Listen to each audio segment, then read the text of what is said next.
Ok, salut les loups de mer.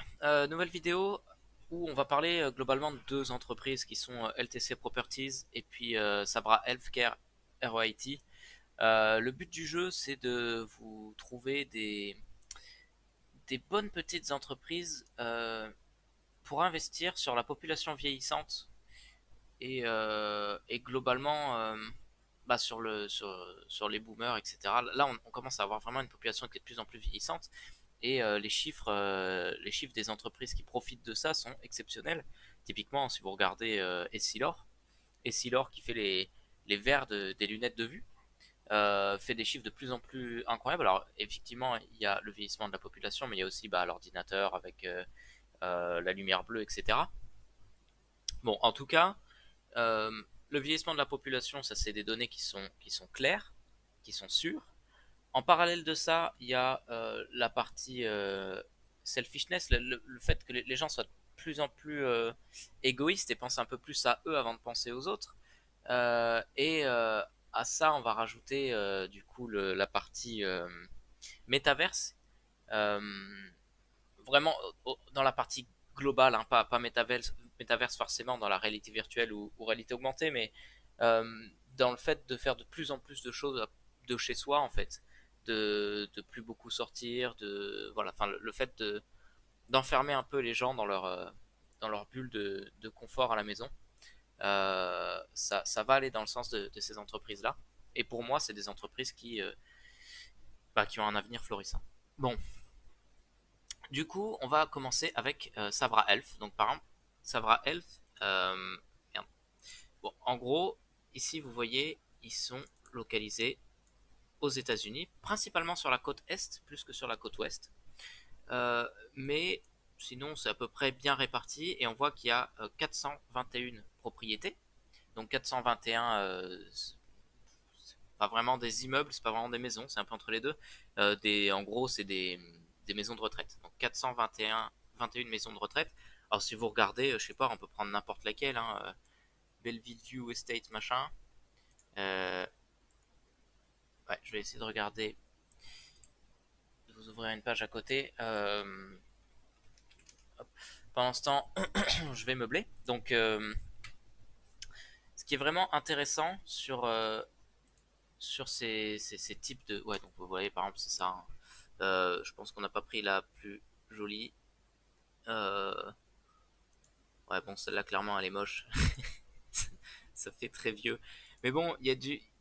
Vous voyez, il y a des systèmes un peu médicaux, donc qui apportent un plus. Et les systèmes médicaux, vous les avez dans quasiment toutes les propriétés de Sabra Health, hein, c'est leur spécialité. Et, euh, bon, bah là, c'est plus de la réhabilitation, pardon, plutôt que de la maison de retraite. Mais bon, ils font les deux, ok? Donc ça, c'était pour vous montrer à peu près le type d'entreprise que c'est. Euh, on va regarder directement sur les fondamentaux avec Simply Wall Street, hein, euh, que je vous conseille, qui est très très clair. Moi, j'utilise beaucoup. Alors, je recoupe avec plein de domaines et plein d'autres sites et plein d'autres sources.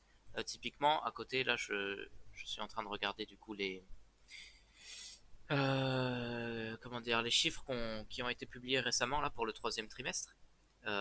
Et on voit que 2021 n'a pas été incroyablement bon au niveau du chiffre d'affaires, principalement dû au Covid, hein. Mais on y viendra plus tard. On voit que là, ils sont en déficit en net income par rapport à l'année dernière où ils étaient en positif. C'est dû à un EBITDA qui est plus bas, donc en gros un chiffre d'affaires qui est plus bas et puis à la dette, etc. Mais on va en revenir plus tard là-dessus. Hop. Donc, au niveau du cours boursier, ce qui est intéressant, c'est que si on se cale ici, donc c'est le cours actuel de l'entreprise, on peut voir que le cours a jamais été aussi bas depuis 2011-2012, en fait depuis juin 2012. Donc c'est quand même assez intéressant. On voit qu'on est juste en dessous du niveau de support global, hein, qui est, euh, qui est à 16 $, à 16-17 $. Vous voyez, hein, plusieurs fois on est venu tester ce niveau-là. Donc, en gros, tant qu'on est en dessous de 16 $, c'est cadeau. Et après, on risque de pas vraiment monter au-dessus de 30 $. En fait, on va latéraliser pendant très longtemps.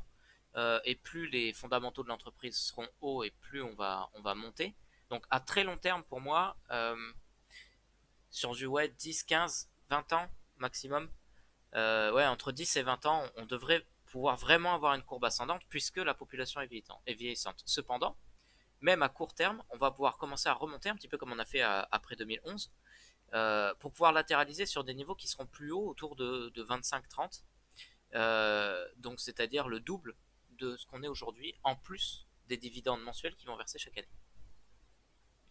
Donc au niveau des news, on peut voir que bon, il y a un dividende qui va pas tarder à arriver, donc le 15 novembre, bah, qui est aujourd'hui. Donc aujourd'hui, ils publient leur dividende de 30 centimes de dollars par action. Donc sachant que l'action est à 15 $, je vous laisse faire le calcul, mais ça fait déjà une somme intéressante, sachant que c'est des dividendes mensuels. L'autre point, c'est qu'ils ont publié en début novembre leurs chiffres de revenus, de résultats, etc., qui sont pas très bons, mais qui s'expliquent. Et moi, je pense pas que ce soit trop alarmant non plus. Mais globalement, vous voyez ici le résultat, c'est que on est vachement moins bien qu'en 2020. Voilà. Bon, terrible année 2021. On le voit ici avec du coup des déficits plutôt que des bénéfices. Un revenu de 423 millions de dollars par rapport à un market cap de 3 milliards, donc 3 milliards, pardon. Ce qui nous fait des revenus par rapport au market cap qui sont pas si hauts que ça. Et bon, bah là, le PE ratio il est flingué puisqu'on est en déficit. Mais bon, on n'a pas des investissements qui sont formidablement bas. Donc, enfin, bon, il y a quand même beaucoup plus de chiffres à faire cette année est quand même dramatique. Sinon, le PE ratio serait plutôt intéressant. Donc, vous voyez qu'ils font un gros profit qui est quand même assez intéressant.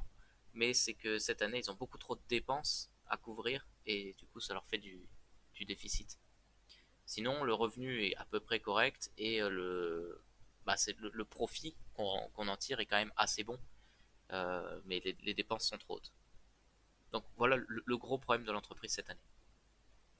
Au niveau de la valuation, avec leur type de comment dire, leur type de calcul propre à Simply Wall Street, leur algorithme définit qu'on est 62% sous-évalué par rapport à la valeur normale, la valeur nominale. Encore une fois, comme je le dis à chaque vidéo, quasiment quand j'utilise cet outil-là, il est très intéressant, mais il est toujours surévalué. Clairement, la fair value, elle est pas à 38, elle est en dessous. Euh, je pense que 20-25, c'est déjà une fair value qui est correcte, mais bon, en tout cas, ce qui est sûr, c'est qu'on est undervalued. Quand on est overvalued avec l'algorithme de Simply Wall Street, il faut partir. Quand on est en about right, en général, on est déjà overvalued. Mais voilà. En tout cas, là, clairement, on est largement en dessous, donc c'est intéressant. Ok, donc il y a un point qui est intéressant. Ah oui, il y a un point qui est intéressant. D'abord, on va parler, hop, du disclaimer, bien sûr. Donc, toutes les informations contenues dans cette vidéo sont publiées à titre informatif uniquement. Ce n'est en aucun cas une recommandation d'achat. Investir en bourse comporte des risques. Merci. Je voulais juste vous parler de ça avant. Donc ça, ça a été publié hein, par Sabra Elf. Donc forcément, c'est publié pour les mettre eux à l'avantage. On va mettre là, vous y verrez mieux. Mais globalement, ça vous montre Sabra Elf par rapport à ses concurrents directs. Et leurs concurrents directs, comment ils sont organisés. Est-ce que c'est vraiment du senior housing ou c'est de la maison de retraite pure et dure? Est-ce que c'est du skilled nursing ou c'est en gros c'est de la maison de retraite mais avec une assistance médicale importante, c'est-à-dire des docteurs qui supervise des infirmiers, infirmières, docteurs, doctoresses, hein, bien évidemment aussi, euh, qui supervise donc du coup du personnel infirmier avec du matos médical. Ça c'est important, c'est quand même un plus qu'apporte Sabra Elf. Par contre, bah, évidemment ce plus là il a un coût d'entretien, il a un coût d'achat, et ce coût là, bah, c'est les dépenses qu'on a vues. Et si jamais vous avez une chute de fréquentation par exemple de vos établissements, comme aujourd'hui dû au Covid, eh ben, vous allez avoir des déficits parce que vos dépenses sont trop fortes. Donc là, on voit ici que Skill Nursing, c'est la grosse dominante de Sabra Health. Euh, et ils ont un petit peu de maison de retraite sans assistance médicale. Mais bon, les deux finalement sont assez proches, mais les dépenses sont plus ici que ici. LTC, l'autre entreprise qu'on va voir, on voit qu'il y a beaucoup plus une dominante sur du senior housing par rapport au skill nursing. Ok, donc voilà, globalement c'est tout ce que je voulais te montrer. Après, dividend yield, donc on a Sabra Health qui diffuse 8% de dividend yield, donc il y a en gros 75, 0,75% par mois, si le calcul est bon, mais bon, ça fait quasiment 1% par mois de dividende. Et LTC, il est un petit peu plus bas. LTC, il est à 0,5 0,5 dollars, non pas 0,5 dollars, pardon, 0,5% par mois de dividende. Ce qui reste un revenu mensuel intéressant, mais toujours plus bas que Sabra Health. Voilà, bon, globalement, c'est les choses à en tirer de ça, mais je trouve que c'est des graphiques qui sont très intéressants. Donc, on va repartir tout de suite sur ce qu'on nous annonce ici. Je vous conseille, hein, Simply Wall Street, si vous voulez regarder par vous-même des entreprises, c'est très bien. Alors, il y a un abonnement, donc si c'est pas votre métier, ou que vous investissez pas des grosses sommes ou que vous tradez pas des grosses sommes, hein, les deux sont possibles évidemment, Simply Wall Street c'est pas intéressant pour vous, puisqu'il y a des limites de ce qu'on peut voir, des limites d'entreprise, on peut pas en voir plus de, genre je sais plus combien c'est avec le compte gratuit, je crois que c'est 5 par mois. Euh, mais bon, c'est vraiment pas mal pour tester, et franchement testez-le. Alors je suis pas, j'aimerais bien, mais je touche pas d'argent, de toute façon j'ai pas, j'ai pas de communauté, j'ai pas de public. Euh, mais bon, Simply Wall Street je conseille. Donc bon, PE ratio, on a vu que là, de toute façon, c'est pas intéressant vu qu'on est en déficit. Ça, par contre, c'est très intéressant. Donc le passé, on va le voir après.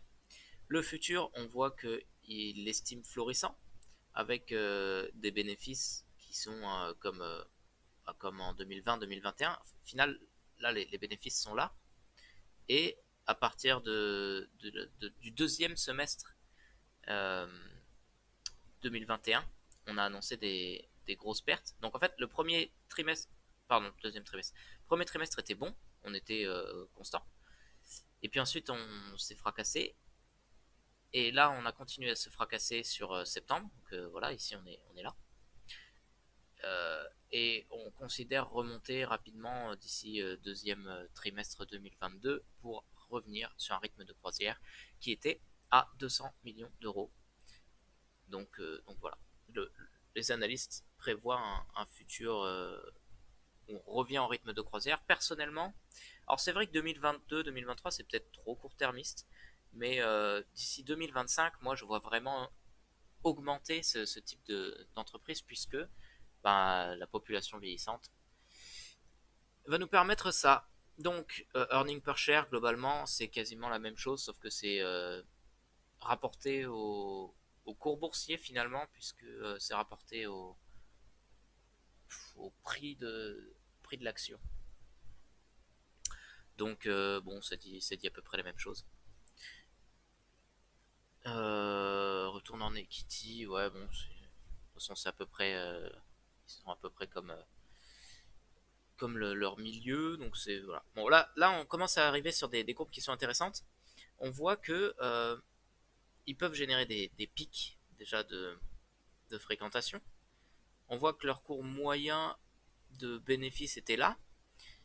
Leur chiffre d'affaires a augmenté drastiquement depuis 2018. Bon, dû à des investissements, vous vous en doutez, hein, il y a eu des gros investissements. Et donc on est sur un chiffre d'affaires qui est encore à peu près au niveau, donc là il est un petit peu plus bas hein, cette année, mais sinon même en 2020, pendant le Covid, il était au même niveau qu'en 2019-2018. Et en 2021, il est un petit peu plus bas, mais il reste deux fois plus haut, c'est ça? Ouais, il reste à peu près deux fois plus haut que 2015, 2016, 2017. Si on compare cette courbe-là avec la courbe de cotation, en 2016-2017, on était par là, donc on était à 20, entre 20 et 25, entre 20 et 30 en fait. Euh, non, pardon, 2016, 2017, 2018, voilà, on était là. Donc on était à peu près à ce qu'on est aujourd'hui sur le cours boursier, mais un peu plus haut, puisque hein, je le rappelle, on n'a jamais été aussi bas depuis 2012. Donc du coup, on est quand même sous-coté par rapport à sa valeur normale. Ce qui est pas normal, c'est que ça remontait pas plus ici, mais on va voir, à mon avis, c'est sur les dividendes que ça s'est amélioré. Même si là, on était sur une courbe haussière, on était en train de monter, et puis ensuite le Covid nous a fracassé. À tort, puisque finalement, la retombée du Covid ne se voit pas du tout dans les chiffres, dans le chiffre d'affaires, ni dans les bénéfices, puisque en bénéfice, pardon, on est là. En bénéfice, on est mieux que ce qu'on avait ici, avant le Covid. Donc, parfois, l'investissement est injuste, Wall Street est injuste. Donc, le gros problème de l'entreprise, c'est ça. C'est que cette année, elle s'est fracassée la gueule. Comparé à l'industrie, donc les REIT, c'est donc les entreprises qui louent des installations. Et en général, REIT, c'est surtout de la location d'immeubles, hein, d'immobilier direct pour les particuliers, ou de bureaux, ou comment ça s'appelle, pardon, d'emplacement de stockage, de warehouse. J'ai plus le mot en français. Bon, c'est pas grave, d'emplacement de stockage et logistique. Et le marché, donc là, c'est au niveau des États-Unis, donc là, c'est plus sur le Nasdaq, mais il faudrait comparer directement au système de santé, de REIT de santé, quoi, en gros, pour avoir le. Enfin, bref. Donc là, vous voyez que c'est cette année que c'est dramatique et que sur les 5 dernières années, effectivement, eh ben les bénéfices sont plus bas que le Nasdaq, puisque bah, dedans vous avez les GAFAM, et plus bas que l'industrie des REIT, puisque le retour sur investissement est beaucoup plus haut au niveau des REIT normales que sur les maisons de retraite. Par contre, les REIT sont vite remontées, et là elles sont quasiment toutes euh, autant cotées qu'avant le Covid, voire plus cotées si vous prenez Realty Income, qui est une des plus cotées là en ce moment, qui est celle dont on parle le plus. Très bonne entreprise, qui verse des dividendes tous les mois. Par contre, elle est plus cotée que avant le Covid, donc voilà. Donc c'est plutôt une bonne nouvelle quand on compare ces chiffres-là. Finalement, eh ben, c'est intéressant, moi je trouve. Euh, on passe à la dette. Donc la dette, on voit qu'avant il y avait une dette qui était plus élevée que les capitaux propres. Donc bon, franchement, on peut jongler, les deux sont à peu près au même niveau, donc c'était plutôt sain. On voit qu'on a augmenté la dette bah, pour augmenter les capitaux propres, puisque en fait cette dette-là, ça a servi à acheter des locaux qui n'ont pas vraiment perdu de valeur. Donc, puisque entre 2018 et maintenant, l'immobilier perd pas de valeur et leurs outils médicaux non plus. Donc du coup, eh ben ils ont autant de capitaux propres que de dettes, donc cette dette-là, elle reste saine. Et on voit qu'ici, 2019, hop, entre 2019 et 2020, la dette, elle est descendue. Il y a un peu un lien avec la baisse de ces bénéfices-là, vous voyez, puisque en fait, cette baisse-là, elle sert à créer ce gap entre les capitaux propres et la dette, puisque en gros, on a remboursé de la dette. Donc, si on regarde, il y a 3 milliards de milliards. Ouais, en gros, il y a 1 milliard de dette qui a été remboursée, enfin d'écart en gros entre le capital propre et la dette. Donc ça, c'est très bien. Franchement, c'est très intéressant. Euh, du coup, très très bien pour les fondamentaux, en dehors des bénéfices qu'ils annoncent aujourd'hui, qui sont mauvais, hein, clairement, ils sont mauvais. Au niveau des dividendes, ils font partie des plus hauts. C'est un dividende qui est énorme, 8,1%. Et on voit que ce que prévoit de faire l'entreprise, c'est de continuer à les augmenter, ces dividendes-là. Donc si on regarde dans le temps, ils étaient sur un dividend yield qui est, bah, comment dire, qui bouge. En fait, comment dire, ils augmentent petit à petit depuis 2012. Vous voyez, chaque année, ils augmentent les dividendes qu'ils vous payent par action.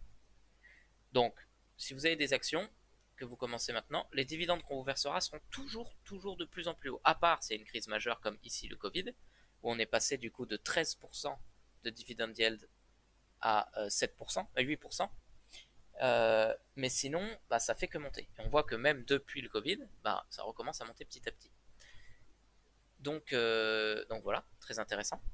Sachant que bah, là, la cotation est basse, mais que le dividende par share va continuer à rester comme aujourd'hui. Donc même si le cours augmente, bah, bref, tant pis. Là, en gros, ils vont faire que augmenter et le dividende yield est intéressant. Donc, ils gardent 20% des bénéfices comparé au ROIT standard de résidentiels qui font plus de bénéfices mais qui en récupèrent que 10% pour eux. Bon là de toute façon, sachant qu'ils sont en déficit, ils récupèrent pas tant que ça, mais euh, c'est plus sain que un reality income par exemple. Et puis ce qu'ils prévoient de payer, donc ils prévoient de garder un petit peu plus d'argent pour eux, tout en augmentant les dividendes qu'ils vont nous payer. Donc ça, ce qui est intéressant, c'est que l'entreprise, elle sera de plus en plus saine.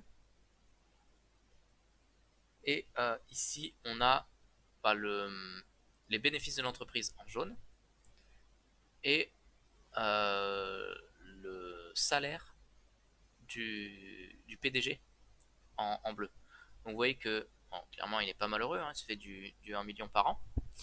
Euh, mais finalement, 1 milliard même, pardon. Euh, attendez, ça. Ouais, non, c'est ça. Donc du coup, il se fait du 900 000 par an, enfin c'est correct, c'est très correct, il est pas malheureux, mais c'est constant, donc voilà, c'est pas lui qui fout la merde sur l'entreprise et c'est négligeable par rapport aux bénéfices de l'entreprise. C'est toujours bon à savoir. Et on s'en fiche un peu. En un breakdown, euh, nombre d'employés, voilà, c'est là. Donc au niveau du nombre d'employés, vous voyez que ça augmente petit à petit. Et si ça augmente petit à petit, ça veut dire que le secteur est en plein essor et qu'ils investissent sur de, de nouveaux immeubles, etc. Donc là c'est intéressant pour vous. Ok. Bon, déjà 20 minutes, on va faire un peu plus rapide sur LTC. Donc LTC sur la présentation, je vous la refais pas parce que en gros c'est la même chose. C'est la même chose que Sabra Elf, hein, donc ils sont là. Et on va regarder vite fait le portfolio. Donc ils sont aux États-Unis, pareil. Donc c'est très sectorisé sur les États-Unis malheureusement, mais ça serait intéressant de le faire aussi et de trouver d'autres entreprises qui le font sur d'autres continents. Et le market cap sera beaucoup moins haut, donc plus intéressant. J'essaierai d'en trouver. Bon, vous voyez, ils vous montrent des belles maisons, machin. Oh là là, j'ai envie d'y déposer mes grands-parents. C'est pas vrai, hein. Mais donc voilà, c'est la diversification qu'ils ont. Vous voyez que c'est un petit peu plus diversifié que ce qu'annonçaient les chiffres de Sabra Elf, mais bon, en même temps, c'est de bonne guerre, hein. Globalement, ce qui est intéressant de savoir, c'est que c'est le même type d'entreprise. Ok. Donc voilà, on va pas en dire beaucoup plus. On va attaquer direct sur les chiffres, les fondamentaux. Donc, le cours boursier. Le cours boursier, il est très haussier depuis toujours. Et ça, c'est quand même un cours boursier qui est beaucoup plus intéressant que celui de Sabra Elf finalement. Puisque, bon, à part en 97 où ils sont un peu fracassés. Déjà, c'est une entreprise qui date de 92 au niveau de la bourse. Donc il y a un cours boursier qui est là depuis très très longtemps et c'est un très bon indicateur de la capacité de gestion de cette entreprise-là. Savoir qu'une entreprise est capable de survivre depuis aussi longtemps et de continuer de récupérer des actionnaires, c'est intéressant. Donc, ça monte, ça monte, ça monte. Ça, le cours haussier, il est très intéressant. On voit qu'ils se sont pris une petite claque en 2017. Ça reprenait un cours haussier pour avant Covid. Ensuite, le Covid a fracassé ça. Et puis là, on voit que on est remonté franchement pas mal. On a tapé une bonne descente. Et là, on est pile. On va faire un petit zoom. Ah non, ça suffira. On est pile sur une amorce de la montée. Donc là, on va monter. Enfin, graphiquement en tout cas, on devrait pouvoir remonter, parce qu'ici on voit qu'on a quand même un W qui est intéressant après une chute, donc on devrait remonter à 43 d'ici 1 ou 2 mois, je pense, peut-être un peu plus d'ici 3 mois, sachant qu'aujourd'hui on est à 33, donc ça fait un bon bénéfice à prendre.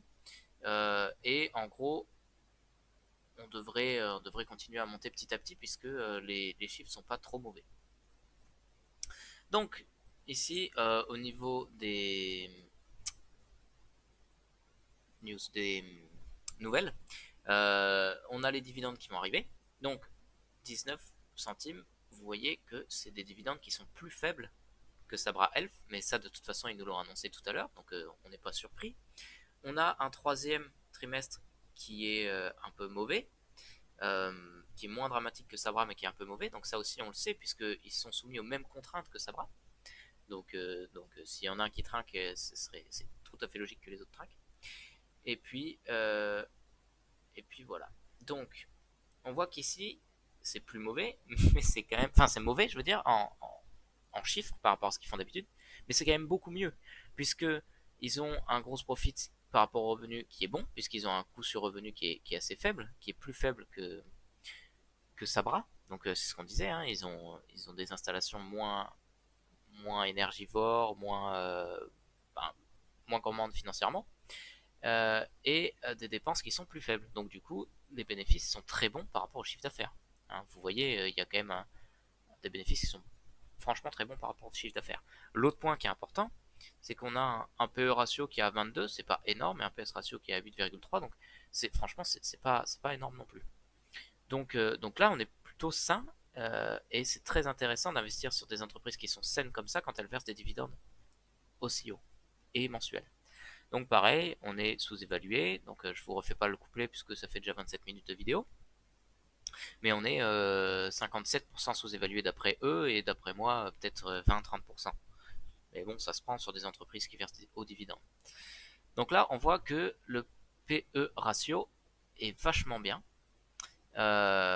surtout par rapport à l'industrie des REIT. Ensuite, bon,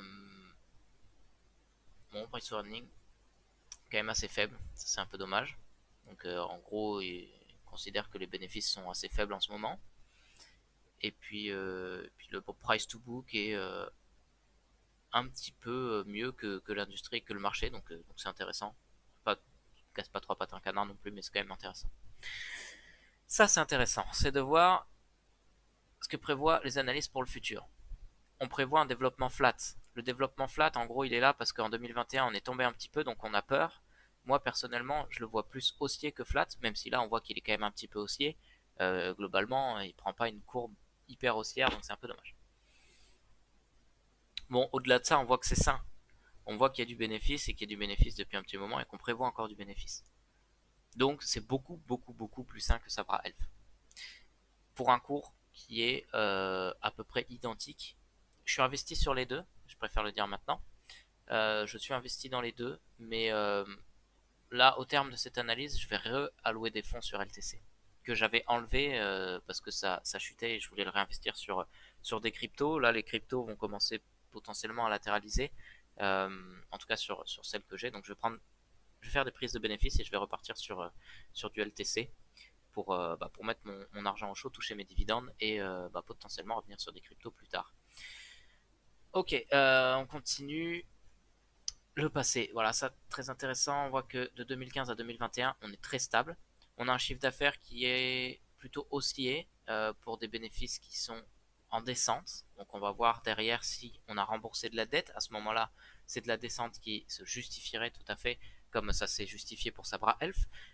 Mais sinon, on voit qu'on est assez stable, et qu'on a des bénéfices par rapport au chiffre d'affaires qui sont très bons. On a encore pas mal de marge. Donc c'est intéressant. Après, le chiffre d'affaires est quand même assez faible. On voit le revenu qui est très faible. Donc du coup, bah, des earnings, des bénéfices qui sont plus faibles, même si 60 millions, clairement c'est faible. Hein. Mais par rapport à un chiffre d'affaires de 161 millions, bah, c'est plutôt bon. Voilà. Donc là, ça n'a pas tellement d'intérêt. Hein. On a vu que bah, voilà, c'est cette année où on a ramassé et que globalement sur les 5 dernières années ça allait. Euh, enfin, ça compense largement ça et que globalement on va revenir mieux, mais que cette année a été très dure pour ce type d'entreprise. Ok, donc c'est plus du long terme que du court terme, ça vous en doutez.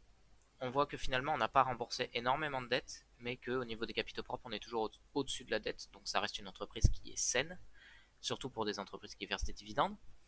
Donc pas de quoi s'alarmer. On a une petite montée de la dette par rapport à la baisse de bénéfices qui n'était pas trop prévue. Euh, mais par contre, ce qui est un petit peu dommage, c'est que on voit qu'on a eu une baisse de bénéfices, même si le chiffre d'affaires est à peu près constant, et que par contre, on n'a pas eu de hausse, enfin de baisse de la dette. Donc ça, c'est mauvais point par rapport à Sabra Elf. Donc c'est pour ça que les deux entreprises se valent un petit peu, c'est qu'il y en a une qui n'a pas fait de déficit et l'autre qui a fait du déficit mais qui a remboursé de la dette. Donc les deux sont intéressantes, sachant que ils peuvent reprendre de la dette, Sabra Elf, pour pouvoir. J'ai fermé, non, j'ai pas fermé. Hop, on va les mettre en comparaison. J'aurais dû faire ça pour chacun des graphiques. Je saurai pour la prochaine fois. Si ça vous va des comparaisons de plusieurs entreprises dans la même vidéo, dites-le moi et à ce moment-là je le ferai. Euh, et puis, à ce moment-là ça peut être intéressant. Donc voilà, dites-moi si vous voulez qu'on compare. Bon bref, dans tous les cas, pour la comparaison, on voit qu'ici nous on a une chute de la dette qui va bientôt remonter et actuellement on est à 80%. Donc finalement, au niveau du taux de la dette, 87% par rapport à 80%, on est à peu près, oula, pardon, on est à peu près pareil. Donc finalement c'est peut-être LTC qui reste plus intéressant, même à ce niveau-là. Dividendes, blablabla, ils sont là. Donc en gros, même tarif, c'est que les dividendes, ils augmentent chaque année. Donc ça, c'est une très bonne nouvelle. Et comparé à Sabra, les dividendes, ils n'ont pas baissé en 2020-2021. Vous voyez que peu importe Covid, pas Covid, ça n'a pas touché aux dividendes. Alors, le problème, c'est que ça fait qu'ils n'ont pas monté, mais ils ont une santé financière qui leur permet de rester stable sur le versement des dividendes alors qu'il y a eu une crise. Alors 2020 finalement c'est pas la vraie crise puisque le chiffre d'affaires et les bénéfices sont pas si mauvais, on l'a vu. Par contre 2021 ça a été une vraie crise pour ça. Notamment pour, enfin, ouais, je l'ai pas dit plus tôt, mais d'ailleurs je vais le dire maintenant. Pourquoi? C'est parce que le Covid a tué beaucoup de personnes âgées. Voilà. Et du coup, forcément, ça a baissé les fréquentations des gens qui étaient dedans. Hein. Donc il va falloir attendre un petit peu avant de renflouer les caisses. Ici, on voit que on a une plus grosse part des bénéfices qui partent en dividendes. Donc 96%, c'est énorme. Finalement, ils gardent que 4% pour eux. À l'avenir, on voit qu'ils veulent en garder un petit peu plus, donc tant mieux. Et puis, les bénéfices, comment dire, le salaire du PDG est plus bas. Mais bon, par rapport au chiffre d'affaires, finalement, c'est assez haut. Mais c'est pareil, au final, c'est pas ça qui compte le plus. Mais bon, on voit que par rapport aux bénéfices, ça fait quand même une belle tranche. Hein. Il prend 10% le gars. Mais bon, voilà. S'ils n'ont pas prévu de le baisser, je crois. Non. Ils gardent à peu près la même chose. Et au niveau des employés, on voit qu'on est aussi sur un cours haussier, c'est-à-dire qu'on prévoit d'avoir plus de monde qui arrive. Bon, 34 minutes finalement, c'était très long, je suis désolé. Donc, je vais mettre un truc conclusion qui va attaquer maintenant dans le time. Donc, du coup, pour la conclusion, on voit que c'est des entreprises qui sont assez intéressantes puisqu'elles ont un cours qui date depuis très longtemps. Ce cours, il va continuer à augmenter d'après moi, puisque on est sur un pic assez bas. Il va falloir attendre pour que ça remonte vraiment fortement, puisque bah, forcément on a des personnes âgées qui sont décédées à cause du Covid. Par contre, on est sur un vieillissement de la population, ce qui fait que à long terme, c'est des entreprises qui vont être très intéressantes, puisqu'on aura des fréquentations qui sont plus élevées qu'aujourd'hui. On a des, une génération, donc la génération qui est la, comment dire, la génération qui travaille fortement aujourd'hui, génération du milieu, je sais pas comment l'appeler, euh, la force ouvrière, on va dire un peu. Donc du coup, elle est de plus en plus portée vers le métaverse et vers le fait de ne pas bouger de chez soi, de faire des courses au drive, de rester dans son confort et donc du coup, je pense que ça va de moins en moins voir ses parents, ses grands-parents, etc. Même si je vous encourage à le faire, franchement. Euh, En tout cas, je pense qu'il y en a beaucoup d'entre vous qui se verront peut-être un petit peu là-dedans et qui vont se dire, bah effectivement, les maisons de retraite, c'est peut-être un investissement d'avenir. Donc voilà, moi je suis investi sur les deux. Je conseille d'investir maintenant puisque les courbes sont très intéressantes et les capitaux propres sont supérieurs à la dette, donc il n'y a même pas de risque à investir là-dedans. Voilà, désolé d'avoir été aussi long, mais il y a deux entreprises et puis c'est tout un secteur finalement que j'ai voulu traiter par rapport à ces deux entreprises. Et puis voilà, n'hésitez pas à me dire ce que vous en pensez. À plus.